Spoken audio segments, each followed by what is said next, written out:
حضرت عبداللہ بن عمر رضی اللہ تعالیٰ عنہ فرماتے ہیں کہ میں مدینہ منورہ سے نکلا ایک سفر کے لیے. میں نے کچھ کھجوریں، کچھ سرکہ، کچھ خشک چیزیں ساتھ رکھ لیں کیونکہ سفر لمبا تھا.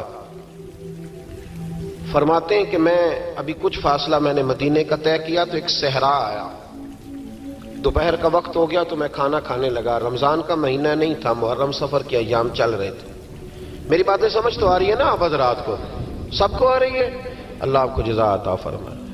کہتے ہیں میں دوپہر کے کھانے کے لیے وہاں رکا. میں نے وہ کھجوریں نکالی، سرکہ نکالا، کھانے لگا تو ایک چرواہا بکریاں چراتا چراتا آ گیا. وہ نوجوان تھا، اس کے چہرے پر میں نے بڑی روشنی دیکھی. غریب آدمی تھا، بکریاں چراتا تھا. ہم لوگ بھی جب کھانا کھانے بیٹھتے ہیں تو کوئی آ جاتا ہے تو اس کو دعوت دیتے ہیں، بھئی آ جا تو بھی کھانا کھا لے. کہتے ہیں میں نے اسے کہا کہ میاں آ جا روٹی کھا لو. کہنے لگا نہیں، اللہ آپ کو جزا دے، میرا دل چاہتا تھا کہ کوئی میرے ساتھ کھا لے. اللہ کے بندوں کی خواہش ہوتی ہے نا کوئی مہمان مل جائے. فرماتے میں نے دوبارہ کہا بھئی آ جاؤ کھا لو. کہنے لگا نہیں حضور اللہ آپ کو جزا دے. میں نے دوبارہ تیسری دفعہ اصرار کیا، میاں تھوڑی سی کھا لے. کہنے لگا حضور اصرار نہ کریں، میں نے روزہ رکھا ہوا ہے. آج مزدور جو ہے نا ان سب نے رٹا لگا کے یہ سبق یاد کیا ہے کہ میں چونکہ محنت کرتا ہوں تو میں نہ بھی رکھوں تو خیر ہے. رمضان کے روزے بھی مزدور چھوڑ دیتے ہیں. اللہ کسی شخص پر وہ بوجھ نہیں ڈالتا جو وہ اٹھا نہ سکے. رب بندوں سے پیار کرتے، اسے پتا تھا انہوں نے مزدوریاں کرنی ہیں. مزدور روزہ رکھ کے دیکھے، وہ دیکھے اسے کچھ بھی نہیں ہوگا. حضور نے تو کہا صوم تصحو، تم روزہ رکھو اللہ تمہاری صحت میں اضافہ کر دے گا. یہ تو تندرستی والا کام ہے. کہنے لگا حضور روزہ رکھا ہوا ہے.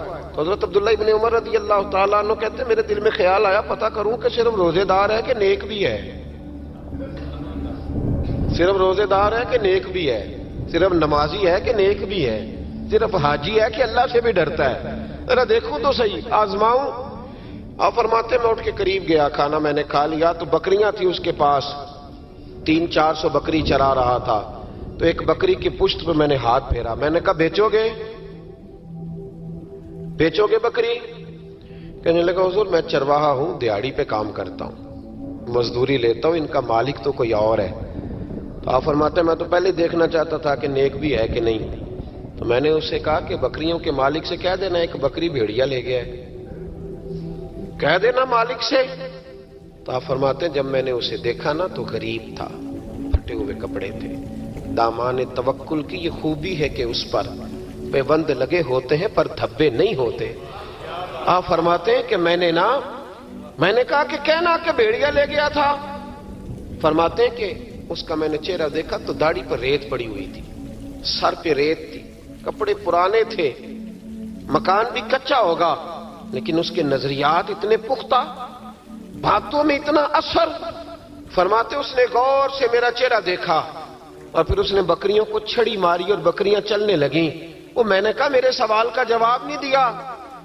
تو کہنے لگا حضور میں بکریوں کے مالک کو تو کہہ دوں گا بھیڑیا لے گیا ہے، اور جب کائنات کا مالک پوچھے گا تو پھر کیا جواب دوں گا؟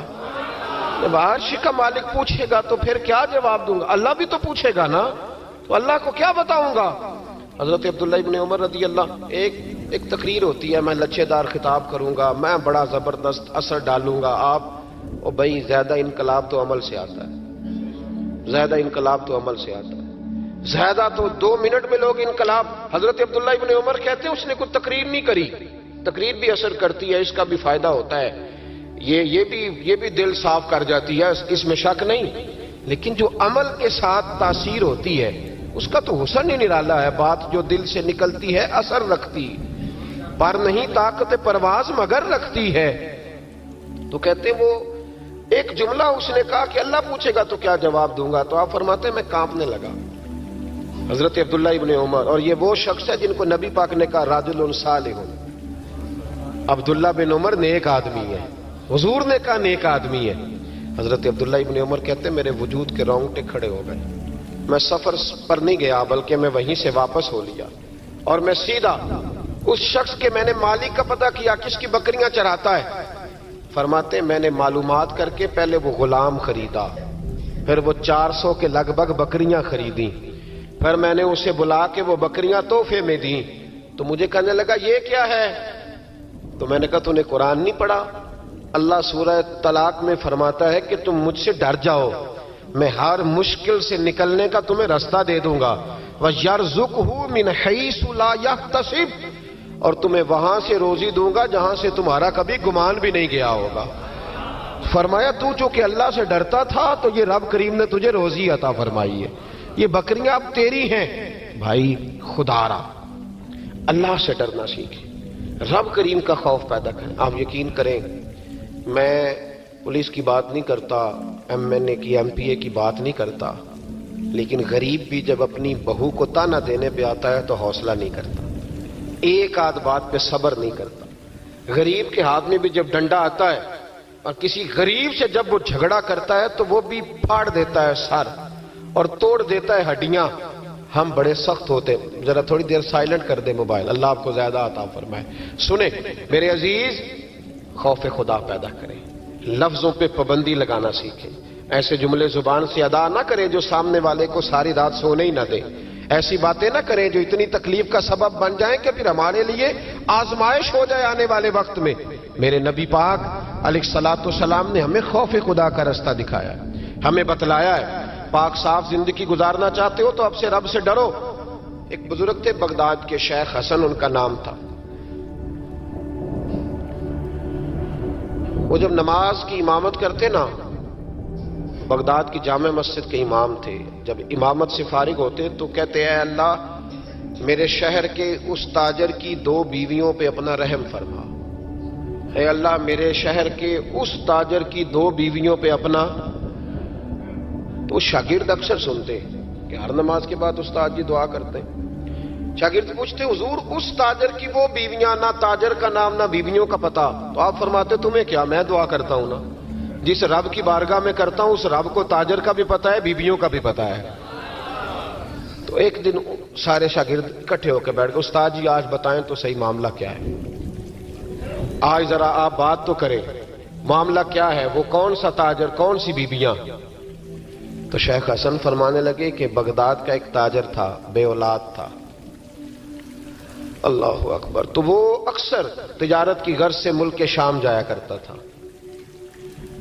اس کی اولاد نہیں تھی، کئی مہینے اسے ملک شام میں رہنا پڑتا تھا۔ اس کے دل میں خیال آیا کہ میں یہاں ایک نکاح ہی نہ کر لوں، میرے پاس اتنی مال و دولت ہے۔ تو وہ گیا، اس نے وہاں جا کے ایک شادی کر لی، مکان بنا لیا، نکاح کر لیا۔ پہلی بیوی کو بتا نہ سکا، یہ جو خواتین ہوتی ہیں بڑی جاسوس ہوتی ہیں، انہیں پتہ چل ہی جاتا ہے، ان کے پاس کچھ ایسے ذرائع ہوتے ہیں، بلکہ میں کہا کرتا ہوں کہ اللہ نے انہیں حس دی ہوتی ہے۔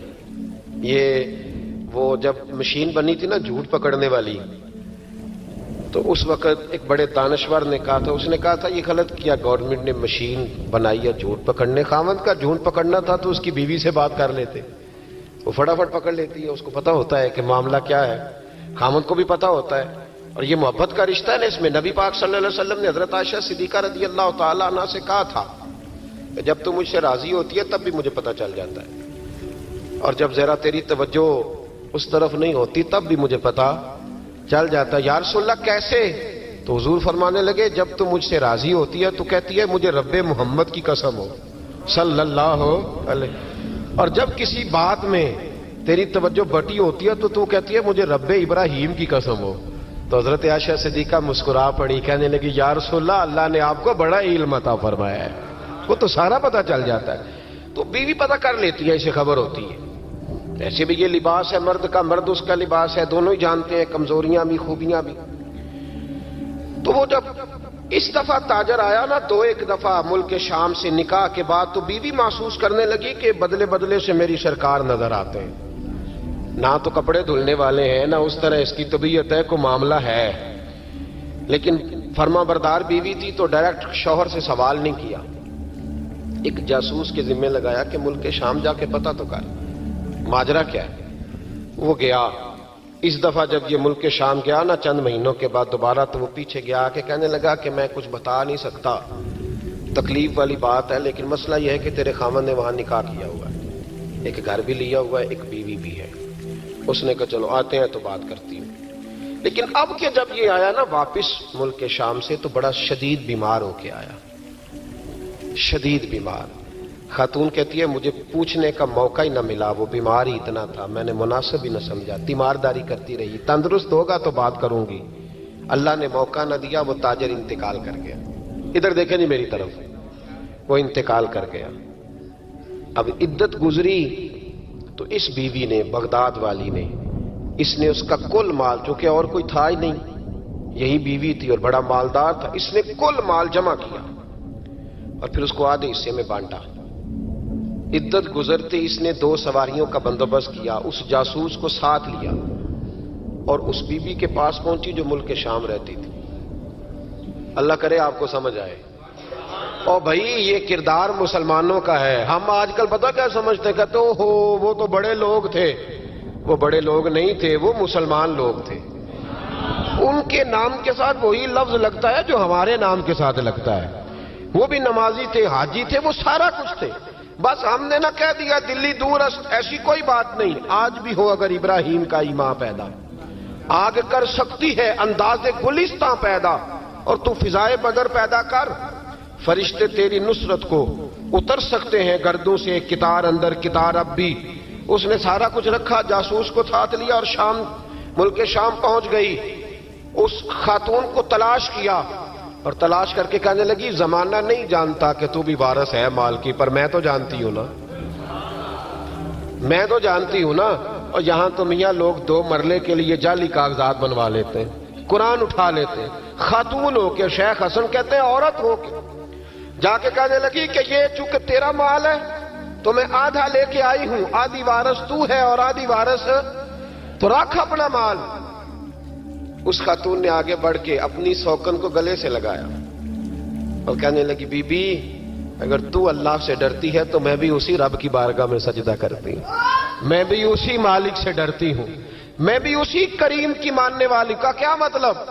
کہنے لگی میرا شوہر اب کے جب آیا تھا نا ملک شام تو بیمار ہو کے آیا تھا، اور بغداد کے طبیبوں نے اسے بتایا تھا کہ اب تو بچے گا نہیں، تو وہ جب واپس جا رہا تھا تو مجھے کچھ پیسے بھی دے گیا تھا، یہ مکان بھی میرے نام کر گیا تھا، اور مجھے طلاق بھی دے گیا تھا، اور کہہ گیا تھا مرضی کا نکاح کر لے۔ وہ چونکہ مجھے فارغ کر گیا تھا، اب اس مال میں سے میرا کوئی حصہ نہیں، یہ سارا ہی تیرا ہے، اب میرا اس میں سے کوئی حصہ نہیں، تو رکھ لے، سارا ہی تیرا۔ شیخ حسن رحمت اللہ علیہ فرمایا کرتے کہ میں مولوی اور مفتی ہو کے، میں پیر اور صوفی ہو کے ان 2 بیویوں سے میں نے بڑا سیکھا ہے، لہذا جب بھی دعا کرتا ہوں پہلے ان 2 عورتوں کے لیے دعا کرتا ہوں، پہلے ان کے لیے۔ جن لوگوں کے دلوں میں خوف خدا ہوتا ہے وہ سجے ہوئے ہوتے ہیں، وہ سنورے ہوئے ہوتے ہیں، وہ دیانتدار ہوتے ہیں، وہ اپنے چھوٹے چھوٹے سے مکان پر بڑے خوشحال ہوتے ہیں۔ ان کی نظریں اگر کبھی جاتی ہیں تو خدا کی رحمت پر، کسی کی جیبوں پر ان کی نظریں کبھی نہیں جاتی۔ وہ میرے بھائی لقمہ حرام آ جائے تو رات انہیں نیند نہیں آتی۔ وہ لوگ تھوڑی سی آمیزش بھی اپنے بچوں کو کھلانا جرم سمجھتے ہیں۔ آج ہر گھر سے چیخنے کی آواز آتی ہے، ہر ایک کو ڈرونے خواب آتے ہیں، ہر آدمی سہما اور سمٹا ہوا رہتا ہے۔ ایک صاحب مجھ سے کہنے لگے پیر صاحب میرے گھر کے کونے سے چیخنے کی آواز آتی ہے، بڑے پیروں کو دکھایا ہے فرق نہیں پڑتا، آپ بھی چلیے۔ تو میں نے کہا یار میں تو عمل شامل نہیں ہوں، لمبا چوڑا تعویذ دھاگا مجھے تو نہیں آتا، ہاں حدیث مبارکہ میں جو وظائف بتائے گئے ہیں تمہیں بتا دیتا ہوں، اس کو پڑھ لو۔ کہنے لگے نہیں جی نہیں، بڑے لوگوں کو دکھایا ہے فرق نہیں پڑتا۔ تو میں نے کہا ہو سکتا ہے پھر جن نہ ہی ہو وہاں پہ۔ کہنے لگے آپ کا کیا خیال ہے؟ تو میں نے کہا اگر کسی یتیم کا مال گھر کے کسی کونے میں لگ جائے تو پھر چیخنے کی آوازیں بند نہیں ہوتی، وہ پھر ہمیشہ آتی، پھر گھر سے خوف آتا ہے۔ اور اگر کسی کے پیسے دبا کے آدمی رات کو سوئے پھر اسے ڈراؤنے خواب آتے ہیں، پھر اللہ اسے تنبیہ کرتا ہے۔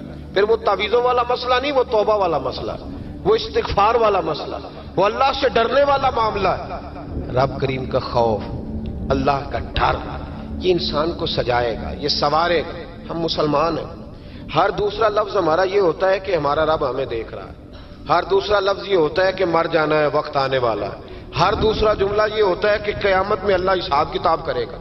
تو بھئی جب ہر دوسرے فکرے پہ یہ بات بولتے ہو تو پھر بدلنا کب ہے؟ پھر سچ کب بولنا ہے؟ پھر دیانتداری کب کرنی ہے؟ اگر یہ پاک ہے کہ مر جانا ہے، کنفرم ہے، پھر اس کی تیاری کب کرنی ہے؟ پھر اس کے لیے پروگرام کب بنانا ہے؟ جس آدمی نے ایک ہفتہ بعد عمرے پہ جانا ہے وہ ٹکٹ آج کرائے گا یا ابھی کرائے گا؟ شام کو جانا ہو تو ہفتہ پہلے کرائے گا نا. تو یہ کس طرح کا جانے والا ہے جو کہتا ہے اس وقت تیاری کروں گا جب پکا پتہ چل جائے گا کہ شام کو مر جانا ہے؟ اللہ کا خوف ہمیں سجائے گا، ہمیں سنوارے گا. زندگی میں بڑی بہاریں ہم نے دیکھ لی، بڑے رنگ دیکھ لیے، بڑے لوگوں کو اپنے ہاتھوں سے دفن کیا، بڑی باتیں ہمیں آتی ہیں، بڑی کہاوتیں ہم جانتے ہیں. کسی کو 30 سال ہو گیا علماء کی تقریریں سنتے، کسی کو 40 سال بیت گئے خطاب سنتے، کسی کو 15 سال ہو گئے بات سنتے. تو بدلنا کب ہے؟ اب اس بات پہ عمل کب کرنا ہے؟ کیا تقریریں سننا ایک رسم کا نام ہے؟ کیا یہ محافل اس لیے سجائی جاتی ہیں کہ ذرا پوسٹر شائع ہو جائے، مولانا کی فوٹو آ جائے؟ کیا اس لیے یہ سارے کام کیے جاتے؟ تبدیلی کب آئے گی؟ کب ہم اپنے ذہن کو بدلیں گے؟ کب ہم تیار ہوں گے کہ بس بھئی اب ختم دنیا کی دور سے باہر؟ اب مسجد میں کب آئیں؟ کس وقت وہ وقت آئے گا جب جمعے والے دن لوگ پرچیاں ڈالیں گے کہ آج مسجد کی صفائی میں نے کرنی، آج مسجد میں جھاڑو؟ وہ وقت کب آئے گا جب نبی پاک صلی اللہ علیہ وسلم نے کہا تھا کہ تمہیں پہلی رکعت، ادھر دیکھو میری طرف، کیا معاذ اللہ تعالی ہم ان باتوں کا بھی اس کان سے سن کے ساری زندگی دوسرے کان سے نکالتے رہیں گے؟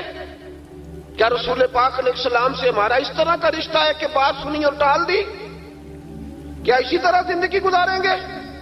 وہ وقت کب آئے گا جب نبی پاک علیہ السلام نے فرمایا تھا کہ اگر تمہیں پہلی صف کے ثواب کا پتہ چلے تو تم قرآن اندازی کرو؟ کب قرآن اندازی ہوگی؟ کب؟ یا موٹر سائیکل کی قرآن اندازی میں تو 50,000 کا مجمع ہو جاتا ہے. یہاں محفل، اب تو اللہ تعالیٰ محفل والوں کو توفیق ہدایت عطا کرے، وہ عمرے کے ٹکٹ کے لیے لوگوں کو باندھ کے رکھتے ہیں. وہ میں کہتا ہوں بس کرو یار، ٹکٹ دینا ہے تو اپنے امام مسجد کو دے دو چپ کر کے، کسی غریب کو دے دو، عمرہ کار آئے. اب عمرے کے ٹکٹ کے لیے لوگوں کو بٹھاؤ گے محفل میں، جس نے آنا وہ خدا کے لیے آئے یا محمد مصطفیٰ کے لیے آئے. خبردار کسی اور لالچ کے لیے کوئی نہ آئے. یہ تو خیر کا کام ہے، یہ تو چپ کر کے دینا چاہیے. اور بھائی کب قرآن اندازی کریں گے؟ حضور علیہ السلام نے فرمایا تمہیں پتہ چلے جمعے والے دن پہلے آنے کا ثواب کیا ہے، تم قرآن اندازی کرو. کب قرآن اندازی ہوگی؟ کب؟ رسم سمجھ لیا ان سب باتوں کو؟ بس ٹھیک ہے، ایک بڑا زبردست آج میں نے خطاب سنا جی 1.25 گھنٹہ، پھر کیا اثر ہوا اس کا؟ کیا رزلٹ نکلا؟ اس پر عمل کب ہوگا؟ وہ جو میں باتیں سناتا ہوں لوگوں کو 20 اور سینکڑوں، تو میں نے عمل کب سٹارٹ کرنا ہے؟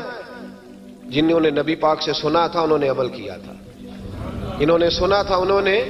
ادھر دیکھو، حضرت عمر کا وہ دور تھا کہ آپ کی ایک لونڈی کلمہ پڑھ گئی تو ابھی آپ مسلمان نہیں ہوئے تھے، تو وہ لونڈی کہتی ہے کہ مجھے الٹا لٹکا کے جناب عمر مارتے تھے، اور اتنا مارتے تھے کہ تھک جاتے تھے تو پانی منگواتے تھے.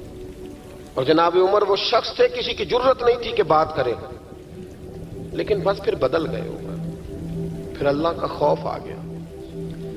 پھر جو شخص کبھی نہیں رویا تھا وہ بات بات پہ رونے لگا، جو کسی کے آگے نہیں جھکا تھا وہ چھوٹے چھوٹے لوگوں سے معافیاں مانگنے لگا. بدل گئے نا، اللہ کا خوف آ گیا نا. اب وہ اکڑی ہوئی گردن نہیں رہی. اب مسجد میں بھی آ کے یہ نکاح کے پیچھے ہٹو، تمہیں پتہ نہیں میں چودھری ہوں، یہ میری جگہ ہے. اب وہ بات بدل گئی، اب وہ رویہ نہ رہا. حضرت عمر فاروق رضی اللہ تعالیٰ عنہ، اور اس وقت تو ایک قبیلے کے سربراہ تھے نا، صرف ایک قبیلے کے، اور جب فاروق اعظم بدل گئے تو 24 لاکھ مربع میل کے حکمران، 24 لاکھ مربع میل کا واحد حکمران. اور جب کیسر و کسرا جیسے بادشاہ عمر کو بلائیں تو عمر کہیں جاؤ دوڑ جاؤ، میرے پاس ٹائم نہیں. اور ایک دن رات کو چہرے پہ نقاب ڈال کے نا تو مسجد کی گلیاں گھوم رہے تھے عمر فاروق، مدینے کی گلیاں گھوم رہے تھے. 1-2 گلیاں رہ گئیں تو فجر کا وقت ہو گیا. تو حضرت عمر اپنے غلام سے کہنے لگے نماز پڑھ لیتے ہیں اور باقی 2 گلیاں بعد میں گھوم لیں گے. حضرت عمر نے امامت کرائی تو نقاب اسی طرح چہرے پہ. ایک گلی سے گزر رہے تھے تو ایک بوڑھی اماں بیٹھی ہے خیمے میں، بوڑھی کچھ چہرے سے پریشان لگتی ہے. تو حضرت عمر غلام سے کہنے لگے اسے پوچھو کیوں پریشان ہے؟ ہمارا تو اپنا ابا پریشان رہتا ہے، ہم پوچھتے نہیں، ہم نہیں پوچھتے. ہماری اپنی اماں روتی رہتی ہے کہ چلو 2 گھڑیاں رات کو آ کے بیٹھے گا میرے پاس، لیکن وہ آتا ہے 2 درجن کنوں لے کے اور سیدھا اپنے کمرے میں جاتا ہے اور بیگم صاحبہ سے کہتا ہے کہ یہ 6 اماں کو بھی دے آؤں، اس نے کون سا کھانے ہیں؟ تو وہ پلیٹ میں لے کے آتی ہے. پھر ماں کا دل ٹوٹتا ہے کہ یہ کمائی تو میری تھی، یہ تو بوٹا میں نے پالا تھا، لیکن یہ کس بیوپاری کے ہاتھ چڑھ گیا؟ ہم تو اپنے ماں باپ کو ٹائم نہیں دیتے، لیکن جب لوگ اللہ سے ڈرتے تھے رویہ کیا تھا؟ حضرت عمر فاروق رضی اللہ تعالیٰ عنہ خادم سے کہنے لگے بوڑھی سے پوچھو، تو پوچھا اماں السلام علیکم، وعلیکم السلام، اماں کیا بات ہے؟ تو اماں کہنے لگی جاؤ دوڑو، تمہیں کیوں بتاؤں، دیہات کی سیدھی سادی بی بی، جاؤ بھاگ جاؤ۔ کہا نہیں اماں مہربانی کرو، اندر تو آنے دو۔ بڑی منت کے بعد اماں مانی۔ عمر فاروق عام آدمی نہیں جس سے دنیا کامتی ہے۔ حضرت عمر اندر گئے، اماں کیوں پریشان ہو؟ تو اماں کہنے لگی تمہیں کیوں بتاؤں، میرا اپنا دکھ ہے، چل اماں بتا دے، تیری مہربانی۔ تو اماں کہنے لگی میں ایک بیوہ ہوں، بے اولاد ہوں، کوئی میرا سہارا نہیں، مجھے عمر فاروق سے بڑی شکایت ہے، میرے اوپر 25 دینار کا قرضہ چڑھ گیا ہے اور 3 دن ہو گئے میں نے روٹی نہیں کھائی، اور عمر نے میری خبر نہیں لی۔ حضرت عمر کو پتہ چل گیا لوارث ہے، اس کا کوئی 2 4 10 ہزار ووٹ کوئی نہیں، ایک کو میکے سے 6 مربے نہیں لے کے آئی، ایک اکیلی تنے تنہا۔ اور بھائی جب اللہ کا خوف ہوتا ہے تو پھر انسان ان غریبوں کو بھی مناتا ہے، پھر ریڑھی والے کی بھی اہمیت بڑھ جاتی ہے، پھر رکشے والے کی قدر بھی بڑھ جاتی ہے۔ حضرت عمر فاروق رضی اللہ تعالیٰ عنہ کہنے لگے اماں عمر سے شکوہ ہے؟ کہاں؟ جناب عمر کہتے ہیں میں نے ایک جملہ کہا تو اماں نے تو مجھے لاجواب کر دیا۔ میں نے کہا اماں عمر کو کیا پتا کہ تو بھوکی ہے اور مقروض ہے، اسے کیا خبر؟ تو اماں کہنے لگی کیا کہا تم نے؟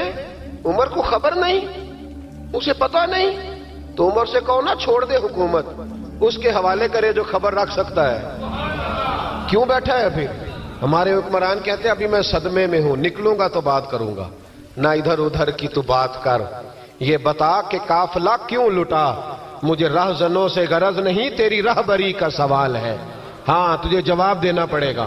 حضرت سیدنا عمر فاروق رضی اللہ تعالیٰ عنہ سے اماں کہنے لگی نہیں خبر رکھ سکتا تو حکومت کیوں کرتا ہے، چھوڑتا کیوں نہیں؟ تو حضرت عمر کہتے ہیں میں کانپنے لگا، دوڑے گئے جناب عمر۔ میں نے کہا اس اماں کا 6000 ووٹ نہیں کہ اس کی قدر کی جائے، یہ اماں کوئی بہت آکسفورڈ یونیورسٹی کی ڈگری ہولڈر نہیں کہ اس کی بات مانی جائے، کہ لاوارث اور بیوہ بی بی۔ عمر دوڑے گئے، گھر سے اناج کا تھیلا کندھے پہ رکھا، 25 دینار بھی لیے، پکا پکایا کھانا بھی لیا۔ خادم کہنے لگا حضور مجھے دے دے میں اٹھا لیتا ہوں۔ تو حضرت عمر فرمانے لگے چل وعدہ کر قیامت کے دن بھی میرا بوجھ اٹھائے گا؟ کہنے لگا جی نہیں وہاں نہیں اٹھا سکتا۔ فرمایا پھر آج بھی نہ اٹھا، مجھے ہی اٹھانے دے، یہ میرا بوجھ ہے تو مجھے ہی۔ اماں کے سامنے 25 دینار بھی رکھے، پھر اماں کو حضرت فاروق اعظم نے 2 مہینے کا راشن بھی دیا، پھر پکا پکایا کھانا بھی دیا۔ معمولی آدمی کی بات نہیں کر رہا، 24 لاکھ مربع میل کا حکمران۔ حضرت عمر مدینے میں بیٹھ کے کبھی للکار دیں تو کیسر و کسریٰ کی ٹانگیں کانپیں۔ جناب عمر فاروق رضی اللہ کھانا کھلا کے اماں چارپائی پہ تھی تو عمر نیچے بیٹھ گئے، کہنے لگے اماں چل عمر کو معاف کر دے، چل چل جانے دے، کوئی عرض نہیں، بیچارے کو پتہ نہیں چلا۔ تو اماں کہنے لگی تو نے پھر عمر کا ذکر چھیڑ دیا۔ بیٹے میرے گھاؤ بڑے گہرے ہیں، میرے زخم بڑے سخت ہیں، کلیجہ پھٹے تو تجھے دکھاؤں کتنی تکلیف میں ہوں، میں تو پکا ہوا پھل ہوں، کسی وقت بھی دنیا سے چلی جاؤں گی، میں نے عمر کو معاف نہیں کرنا۔ جب میں قبر میں جاؤں گی نا، نبی کریم علیہ السلام آئیں گے تو میں عمر کی شکایت کروں گی، میں کہوں گی حضور اس سے پوچھئے یا رسول اللہ بیوہ اور بوڑھی کا خیال ہی نہیں کیا؟ تو آپ کے غلام کہتے ہیں میں نے عمر کو کبھی اتنا روتے نہیں دیکھا جتنا آج روئے۔ کہنے لگے اماں عمر کو میں جانتا ہوں وہ کمزور ہے، یہ شکایت نہ لگانا، وہ کمزور ہے، مقابلہ نہیں کر سکے گا، یہ شکایت نہ لگانا، چل معاف کر دے۔ تو اماں کہنے لگی اچھا تو مجھے کچھ اچھا لگتا ہے، جا تیری خاطر عمر کو معاف کیا، تو پیارا لگا ہے، جا معاف کیا، تیری خاطر معاف کیا، تیری خاطر عمر کو معاف کیا۔ حضرت عمر فاروق کہنے لگے مجھے لکھ کے دو، کون اتنے جتن کرتا ہے؟ کون؟ کسی سے کہنا جا اپنی اماں کو منا لے، تو کہتے ہیں نہیں میری غلطی کوئی نہیں تو مناؤں کس بات پہ، ہمیں تو 20 دلیلیں آتی ہیں، جا ابا کے پیر پکڑ لے۔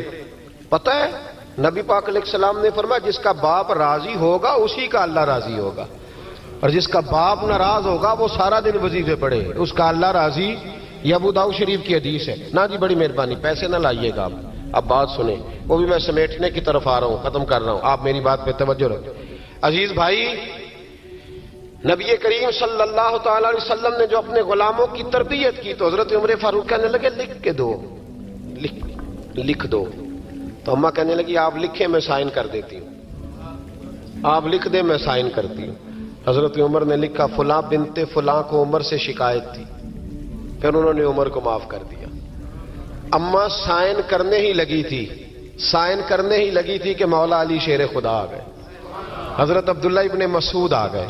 اوہو عمر یہاں بیٹھے ہوئے ہو، میں سارے مدینے میں تلاش کر رہا تھا، یہاں بیٹھے ہو، وہ کچھ لوگ ملنے آئے، نکلو. اماں نے سنا کہ یہ عمر تھے تو اماں اٹھ کے کھڑی ہو گئی. آئے ہائے عمر تھے، آپ عمر تھے؟ تو جناب عمر کہنے لگے اماں تو نے جو کہا ٹھیک کہا، لیکن اپنے وعدے پہ قائم رہا، یہ ذرا سائن کر دے.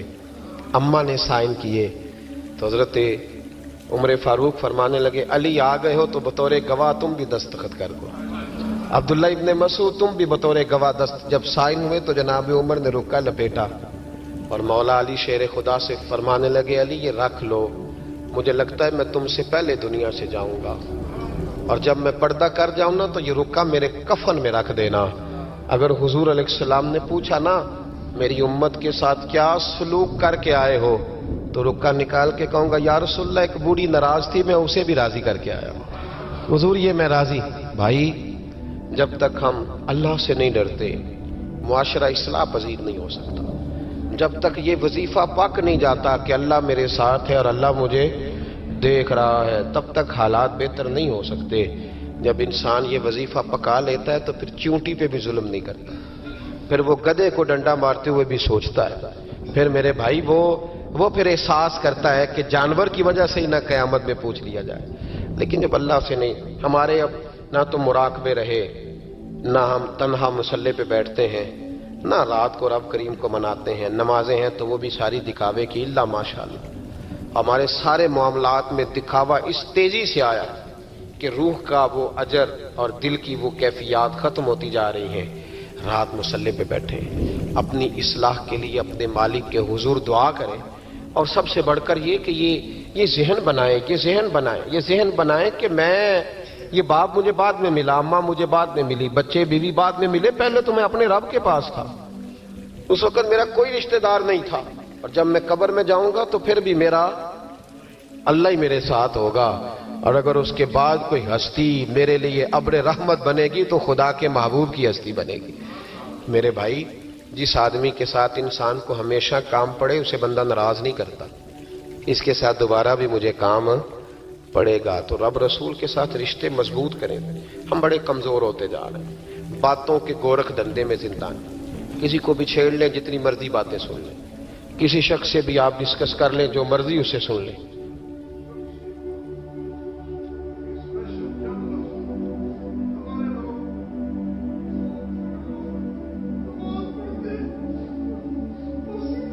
اللہ اللہ اللہ. دیکھیں یہ کتنا جذبہ ہے. میرا خیال ہے میری تقریر کی تو ضرورت ہی نہیں، ان کے آنسوؤں کو ہی ہمیں مسجد میں لے آنا چاہیے. میرا خیال ہے یہ یہاں گفتگی کی تو حاجت ہی نہیں. آئیں گے مسجد میں آپ لوگ؟ ہلکا پھلکا ہی انشاءاللہ کہا ہے آپ نے. چلو پکے نمازی کئی دفعہ کہتے ہیں ہمیں نہیں انشاءاللہ کہنے چاہیے، اسی تو پہلا بھی ہونے ہیں. اور بھائی کہہ دیا کریں، مہربانی کریں کہہ دیا. آئیں گے انشاءاللہ تعالی. ایک بات سن لو ایک بات. انہوں نے رخ موڑ دیا ورنہ میں بات کسی اور طرف کر رہا تھا. نبی پاک صلی اللہ علیہ وسلم کی حدیث ہے مسند امام احمد بن حنبل، فرمایا من ترک صلاۃ متعمدا، جس نے نماز چھوڑی جان بوجھ کے، فقط کفر. حضور فرماتے ہیں اس نے تو رب کے رب ہونے کا انکار کیا. اللہ کے حضرت غوث اعظم رضی اللہ تعالیٰ عنہ نا، ادھر دیکھو میری طرف. اصل مصیبت یہ ہے، ایک صاحب نے مجھے آ کے کہا میرے لیے دعا کریں، میرا نماز میں دل نہیں لگتا. تو میں نے کہا نماز آپ کا مسئلہ ہی نہیں، نماز مسئلہ ہی نہیں آپ کا. مسئلہ اہمیت ہے. مسئلہ میں اپنے کسی سنگی کو فون کروں نا کہ 12 بجے آ، تو اگر تو میری کوئی اہمیت اس کی نظر میں ہوگی تو 12 بجے آ جائے گا کہ نہیں آئے گا؟ صحیح بتائیں. اور اگر میری اہمیت نہیں سمجھے گا تو آئے گا؟ میں نے کہا مسئلہ دل لگنے کا نہیں. دل تو کئی دفعہ بندے کا پیسوں میں بھی نہیں لگتا تو پھر چھوڑ جاتے ہیں لوگ دولت. کئی دفعہ بچوں کے ساتھ بھی دل نہیں لگتا، وہ چاٹ ہو جاتا ہے تو چھوڑ دیتے ہو. مسجد میں دل نہیں لگتا تو میں نماز نہیں پڑھتا. مسئلہ دل کا ہے ہی نہیں, مسئلہ اہمیت کا ہے. حضور غوث پاک نماز پڑھ کے, عصر کی نماز پڑھ کے باہر نکلے تو ایک نوجوان گلی میں کھڑا تھا. تو حضور غوث پاک فرمانے لگے تو بڑا دلیر ہے بھائی, بڑا دلیر ہے تو, بڑا. کہنے لگا حضور میں تو کمزور ہوں, یہ آپ کیا کہہ رہے ہیں؟ فرمایا بڑا دلیر ہے تو. اس نے کہا کیا ہوا؟ حضور غوث پاک فرمانے لگے مجھے تو کوت والے شہر بلائے, SHO بلائے تو مجھے جانا پڑتا ہے, نہ جاؤں تو ڈر آتا ہے, اور تجھے رب نے بلایا تھا تو گیا ہی نہیں. بڑا دلیر ہے, تیرا خیال ہے دیکھ لوں گا. او بھائی خدا را, نماز کی تو کلیریفیکیشن ہی کوئی نہیں. کوئی دیکھے نا, ہمیں وہ وقت یاد رکھنا چاہیے نا کہ حضرت سلمان فارسی فرماتے ہیں کہ حضور کو تکلیف تھی قدموں میں, بظاہر حضور کو سخت بخار تھا, بظاہر بڑی کمزوری تھی, پر پتہ ہے نبی پاک کا مسجد سے پیار کتنا تھا. حضور نے فرمایا میں نے کئی نمازیں گھر پڑھی ہیں, مجھے مسجد لے جاؤ. تو فرماتے ہیں کہ ایک طرف حضرت قسم بن عباس نے پکڑا تھا, ایک طرف مولا علی شیر خدا نے, اور حضور نے کندھوں پہ ہاتھ رکھے, اور جب مسجد آ رہے تھے تو میری آنکھیں برس پڑی, اس لیے کہ مقدس قدم صفوں کے ساتھ لگ رہے تھے. بظاہر کمزوری تھی, پھر بھی مسجد میں آ کے 17 نمازیں رسول پاک نے پڑھی. وہ کیسا مسلمان ہے جس کا مسجد سے پیار نہیں؟ حضرت بابا فرید گنج شکر سے ایک شخص نے کہا تھا میرا دل سخت ہو گیا, تو آپ نے اس کے ہاتھ میں جھاڑو دے دیا. کیا کیا؟ بول کے بتائیں جی. اب لوگ سمجھتے ہیں بابا صاحب کے دربار پہ جاؤ, خوب قوالی سنو, واپسی پہ شکر لے آؤ, چھٹی, بابا صاحب راضی. جھاڑو دیا بابا صاحب نے. تو کہنے لگا حضور اس کا کیا کروں؟ فرمانے لگے جہاں مسجد نظر آئے نا جھاڑو دینا شروع کر دیا کر, اللہ تیرے دل کو صاف کر دے گا. اٹھ فریدا ستے آتے جھاڑو دے مسیت, تو ستا ہے رب جاگدا, تیری ڈاڈے نال پرید. مسجد کا مزاج بنائے, مسجد سے محبت کرے. میں سفر پہ جاتا ہوں نا, جب واپس لوٹتا ہوں نا تو میں سنگیوں سے کہتا ہوں کہ میں ذرا مسجد تے ویکھ لیندے ہوں میری مسجد کا کیا حال ہے. مسجد ایک حسن ہے, ایک وفا ہے جس کا بڑا دل ٹھنڈا کرنے کو دل کرے نا. میرے ایسا وظیفہ بتایا کرتے تھے, ایک شخص کہتا ہے حضور اندر بڑا تکبر ہے, تو فرمانے لگے مسجد کے باتھ روم دھویا کر. جی نہیں تسی نہیں غور کیتا میری گل تے, کہ کام ہی بابا اوکھا دسیا میں مسجد کے. اس نے کہا کیا ملے گا؟ تو آپ فرمانے لگے یہ نہیں سمجھنا کہ یہاں چودھری آتا ہے, یہ نہیں سمجھنا میرا شریک آتا ہے, سمجھنا یہاں اللہ کے مہمان آتے ہیں. اور بندے کا گھر سمجھ کے تو ہم یہ کر ہی نہیں نہ سکتے گھر کس کا ہے, تو پھر کوئی دقت تو نہیں نہ ہونی چاہیے. یہ جب آتا ہے نا رمضان شریف, الحمدللہ کچھ لوگ کہتے ہیں کہ میں ان کا پیر بھی ہوں, کچھ کہتے ہیں کہ آپ ہمارے استاد بھی ہیں, اور پیار کرنے والوں کی تعداد تو بے شمار ہی ہے. لیکن میں مسجد کی دریوں کے لیے خود بلاتا ہوں دوستوں کو, بچوں کو کہتا ہوں آپ مل کے دھو لیں. تو مجھے کہتے ہیں استاد جی اتنے بندے 7 پوتے 17 پوتے, بابا اجے بھی کاک ہوتے, آپ یہ کیا کر رہے ہیں؟ تو میں کہتا ہوں کہ میں ہاتھ لگاؤں گا تو سارے دوڑ کے آ جائیں گے, اور مجھے بڑا مزہ آتا ہے. کبھی یہ کام کر کے دیکھیں. اور اگر اس سے بھی زیادہ سکون لینا ہو تو جو طالب علم ہے نا مدرسوں میں پڑھتے ہیں, ان کو روٹی کھلا کے دیکھیں, ان کے کبھی ساتھ بیٹھیں. ہمارے تو ہم محتمم کہتے ہیں جی میں تو کدی مدرسے جی لنگر چکھیا ہی نہیں. میں محتمم ضرور ہوں, میں نہیں کدی چکھیا, میں نیک آدمی ہوں. تو میں کہنا تو چکھیا کر, تین پتہ لگے کہ جی دا کھاندے نہیں ہو. ہاں وہ چکھیا کر, وہ تو تسی کھاندے ہی نہیں. آپ کے بچے تو ککڑ کڑائی کھاتے ہیں, وہ تو غریبوں کے بچے ہیں جو پتلی دال کھاتے ہیں. اس لیے مسجد سے پیار کریں, مدارس سے پیار کریں, مسجد کا کبھی ناغہ نہ کریں, مسجد کا کبھی ناغہ نہ کریں. امام شافعی فرمایا کرتے تھے جو لوگ مسجدوں میں آنے جانے کے عادی ہوتے ہیں, مسجد قیامت کے دن انہیں ڈھونڈتی پھریں گی کہ یا اللہ جی آیا کرتا تھا اسے بلا, مسجدیں ڈھونڈیں گی. آئیں گے انشاءاللہ تعالی. نوجوان بالخصوص توجہ کریں مسجد کی طرف. جوانی میں عادت نہ بنے تو بڑھاپے میں بالکل نہیں بنتی. جوان نماز پڑھے گا تو بڑھاپے میں عادت ہوگی. اللہ تعالیٰ سمجھنے کی توفیق عطا فرمائے. اللہ آپ کو جزا دے. اب میں نے ذرا ادھر بھی جانا ہے. وہ تو آپ نے پہلے بھی بتایا تھا, پھر تو میں آیا ہوں تو پتا چلا کتنا فاصلہ ہے. آپ تشریف رکھیں. یہ بڑے پیارے ہیں, یہ بڑے پیارے ہیں, محبت کے ساتھ فرما دیا. محبت ہوتی ہے نا جو کھینچ لاتی ہے لوگوں کو. تو یہ گئے تو جو بچہ ترتیب دیتا ہے تو اس نے کہا نہیں مشکل ہے, چونکہ مشغولیت کافی زیادہ 3 دنوں میں, تو میرے پاس آئے. تو بس طبیعت میں رنگ اس طرح کا تھا, میں کیا وہ انہوں نہ کریے اس بندے نے, جائیں گے انشاءاللہ. ان کا فائدہ یہ ہوا کہ کتنے کتنے اچھے لوگوں سے ملاقات ہو گئی. اور یہ بزم مجھے اس لیے بھی یاد رہے گی اور یہ ہمیشہ یاد رہے گی، کسی شخص نے رو کے کہا ہے کہ لوگ نمازی بن جائیں۔ آپ یقین کریں میں بڑا راضی ہوا اس بات سے، یار کوئی رو کے کہہ دے، وہ کوئی بھی ہو، دل ٹھنڈا ہو گیا، روح ٹھنڈی ہو گئی، اللہ آپ کو سلامت رکھے۔ حضرت صاحب بن ناجیہ رضی اللہ تعالیٰ عنہ نبی پاک صلی اللہ علیہ وسلم کے ایک صحابی تھے، یہ طبرانی کی روایت ہے۔ تو وہ کہتے ہیں نبی پاک کی بارگاہ میں آ کے کہ یا رسول اللہ، جو دور جاہلیت میں کسی نے نیکی کی تھی اس کا بھی اجر ملے گا؟ تو حضور نے فرمایا کیوں، تو نے کیا کیا؟ عرض کرنے لگے یا رسول اللہ میرا اونٹ گم ہو گیا تھا، تو میں ڈھونڈتے ڈھونڈتے پہنچ گیا، ایک بوڑھے کے پاس مجھے اونٹ مل گیا۔ ایک روایت میں ایک اونٹ ہے، ایک میں دو اونٹ ہیں، تو مجھے وہ اونٹ مل گئے۔ تو میں نے اس شخص کے پاس، ابھی میں بیٹھا ہی تھا کہ کسی بچے کے رونے کی آواز آئی، تو وہ بوڑھا کہنے لگا دیکھو اگر بیٹا ہے تو رکھ لیتے ہیں، بیٹی ہے تو زندہ دفن کر دیتے ہیں۔ تو کہتے ہیں میں نے ان سے کہا کہ تم دفن نہ کرو، مجھے دے دو۔ فرماتے ہیں انہوں نے پھر مجھ سے قیمت مانگی تو میں نے وہ اونٹ دے دیے۔ میں دو دو تین تین اونٹ دے کے وہ بچی لے آیا، پھر میں وہ لوگ ڈھونڈنے لگا جو بچیاں دفن کرتے تھے، میں انہیں قیمت دیتا اور بچیاں لے آتا۔ عرض کرنے لگے یا رسول اللہ، پھر میں نے حویلی بنائی، اس میں میں نے عورتوں کے ذمے لگایا بچیوں کو پالنا، 360 بچیوں کی میں نے جان بچائی ہے۔ یا رسول اللہ آج کلمہ پڑھنے آیا ہوں، اس کا بھی مجھے اجر ملے گا؟ تو حضور فرمانے لگے پہلا اجر تو تجھے مل گیا نا، اللہ نے کلمے کی توفیق عطا کر دی، پہلا اجر بھی تجھے مل گیا، اور باقی بھی اللہ تجھے خزانے کھول کے اجر عطا فرمائے گا۔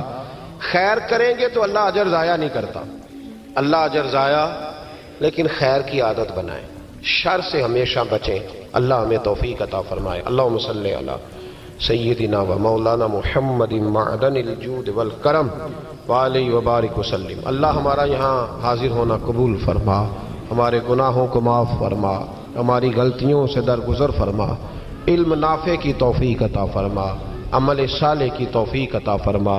اے مالک کریم، مسجدوں کی رونق کو دوبالا فرما، گناہ کے اڈوں کو برباد فرما۔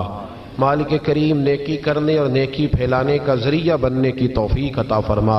اے عرش و فرش کے مالک، اپنے محبوب علیہ السلام کے رستوں کا ہمیں مسافر بنا، حضور کی تعلیمات پر عمل کی توفیق عطا فرما۔